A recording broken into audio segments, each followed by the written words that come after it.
মা, আমার মা কখনো পর্দার বাইরে আসে নাই। ও আসলে কি একটু করবো? জানতে চাচ্ছি আসলে এইভাবেই জানবো আমরা আমি একটু। কি করবো? হ্যাঁ, হ্যাঁ, হ্যাঁ। আসলে কি ঘটনাটা হয়েছে এবং কেন বারবার? ও আমার বাসায় গেছে, হ্যাঁ, হ্যাঁ, আমার যাত্রাবাড়ির বাসায় গিয়ে হুম। খুব ঝামেলা করছে হ্যাঁ, গতকালকে। হ্যাঁ। মহল্লার মানুষদেরকে মোবাইল দিয়ে দিয়ে দেখাইছে। হুম। তো আমি আম্মুকে বলছি আব্বু যেহেতু এক পাশ প্যারালাইজড, কিছুদিন আগে হসপিটাল থেকে বাসায় নিচ্ছি, আমি বলছি আব্বুকে নিয়ে সেফ জোনে যাইতে। তো আমার মার মানে আমার নানু বাড়ির প্রপার্টি একটা বাড়ি আছে, ওই বাড়িতে আমার বাবাকে নিয়ে আমার মাকে বলছি সেফ জোনে যাইতে। আমার বাবার কানে যেন ওগুলো না যায়, যেহেতু সে মানে অসুস্থ এবং এমনভাবে ছড়াচ্ছে, সে শুনতেই তো পারল না। আমার মা কাঁদতেছে যে আমি মানুষের কাছে মুখ দেখাইতে পারতেছি না, মানুষ নানান কথা বলতেছে।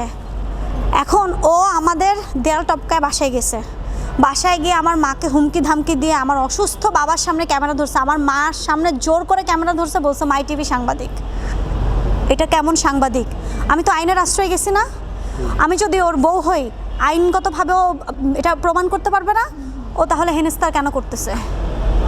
কোনো সাংবাদিকের অধিকার আছে আমার অসুস্থ বাবা মাকে হেনস্থা করার, মানহানি করার? এই যে প্রভাবটা আমার বাবা মার উপরে পড়তেছে, শুনলেন আপনারা কণ্ঠ? এটা কি বানানো কণ্ঠ? আপনারা বলেন কোনোটা বানানো কণ্ঠ?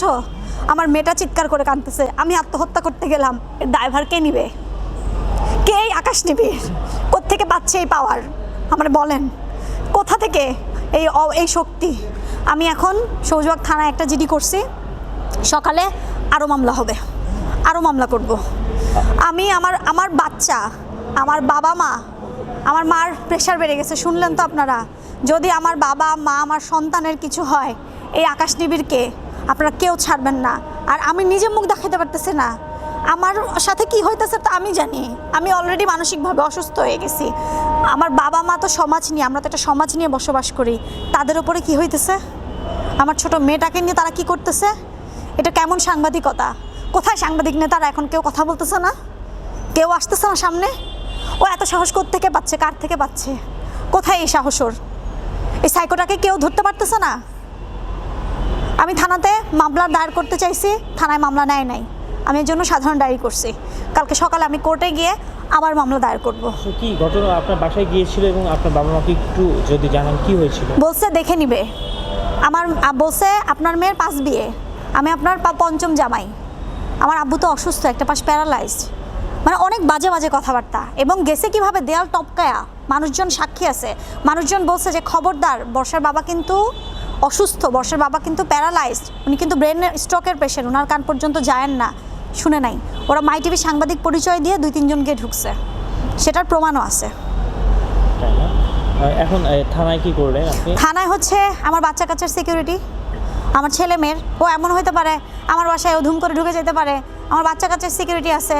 ও আমার বাবা মার আছে। এখন যদি আমার বাবার প্রেশার 220 না 230 বললো আম্মু, এখন যদি আব্বুর কিছু হয়, আম্মুর কিছু হয়, ড্রাইভার লাইবিলিটি কে নিবে? এই লাইবিলিটি ওকে নিতে হবে। এখন তো অনেক রাত, আমি তো এখন কোর্টে যেতে পারবো না। আমি যখন সংবাদ সম্মেলন করছি, সম্ভবত ওই জেটটা ধরেই গেছে। ও যে একটা সাইকোপ্যাথ, এবং ও কিন্তু একজনের কাছে বলছে যে আমি দেখে নিব যে বর্ষা চৌধুরী কত দূর যায়, আমাকে 20 লক্ষ টাকা মিনিমাম না দেওয়া পর্যন্ত আমি এই মানে আমি থামবো না, মানে ও থামবে না, ওর মূল টার্গেট টাকা। কিন্তু আমি তো নাছোড়বান্দা, আমি তো ছাড়বো না।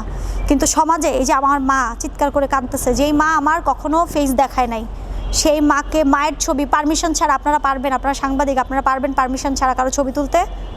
এই পারমিশন আছে? কিসের সাহসও করতেছে আমাকে বলেন? ঠিক আছে, থ্যাংক ইউ। আচ্ছা, বাবা মার কি অবস্থা? আপনার বাবা মার কি অবস্থা? আব্বুর প্রেশারও হাই, আর আম্মু তো সেন্সলেস হয়ে গেছে, শুনছেনি, পানি ছিটা দিল, ই করলো, আম্মু সেন্সলেস হয়ে গেছে। আমি জানি না, কারণ তারা তো এখন ওই বাসায়। এখন আমার ভাইকে, 2 ভাইকে পাঠাচ্ছি, গিয়ে দেখুক কি অবস্থা। আপনি আরেকটা কথা বলেছেন যে আপনাকে নিয়ে আপনার আম্মু টেনশনে আছে। শুনলেন তো পরবর্তীতে আপনার কি থাকবে? আমি কালকে সকালে, এখন যেহেতু এখানে মামলা নেয় নাই, থানায় মামলা নেয় নাই, কোর্টে মামলা চলে যাবে। আমার আইনানুগ ব্যবস্থা আমি নিব। এখন আইনের থেকে ঊর্ধ্বে যদি তার ক্ষমতা থাকে, সে যদি সন্ত্রাস হয়, সে যদি খুন করে ফেলে, তাহলে তো আমার কিছু করার নেই। আচ্ছা, তার উদ্দেশ্যটা কি আসলে? শুধু টাকাটাই না অন্য কিছু? তার উদ্দেশ্য টাকা এবং আমার মানহানি এবং তার জেদ, যেটা দেখতেছে সে সাইকোর মতো জেদ কাজ করতেছে তার ভেতরে। কারণ সে তো প্রমাণ করতে পারতেছে না আমি তার বউ, সে তো ছোট হয়ে যাচ্ছে সমাজের কাছে। আচ্ছা, তার উদ্দেশ্যটা কি ছিল আপনার কাছে আসার? টাকাই?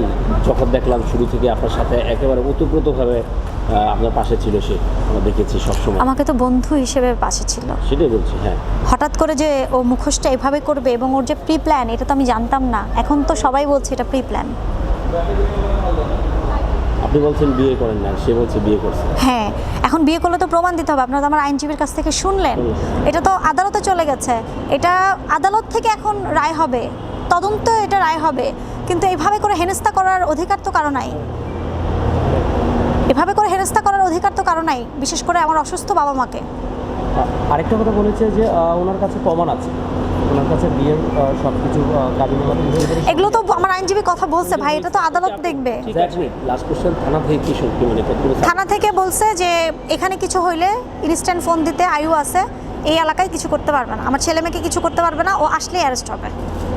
ও যদি কিছু করতে আসে অ্যারেস্ট হবে, সবার আগে অ্যারেস্ট হবে। হ্যাঁ আকাশ টিভি গিয়েছিল ওইখানে? হ্যাঁ, আকাশ টিভির পরিচয় দিচ্ছে মাই টিভি সাংবাদিক। এবং আমার বাবা আম্মুকে বলছে আমি আপনার মেয়ের জামাই। আমার আম্মু তখন থেকে আরো বেশি পরিমাণে অসুস্থ হয়ে গেছে। মানে যখনই শুনছে যে আমি আপনার জামাই, তারপরে হ্যাঁ, আম্মুকে বলতেছে আমি আপনার মেয়ের জামাই। আকাশ টিভি কি চেনে আগে থেকে আপনার বাবা মা? ওই যে বিয়েতে গেছিলো আমার ইসের খালতো বোনের বিয়েতে গেছিলো, দেখছেন না একটা ছবি পোস্ট করছে ওর ভাগ্নিকে নিয়ে। ওকে, ঠিক আছে। একটু যাও।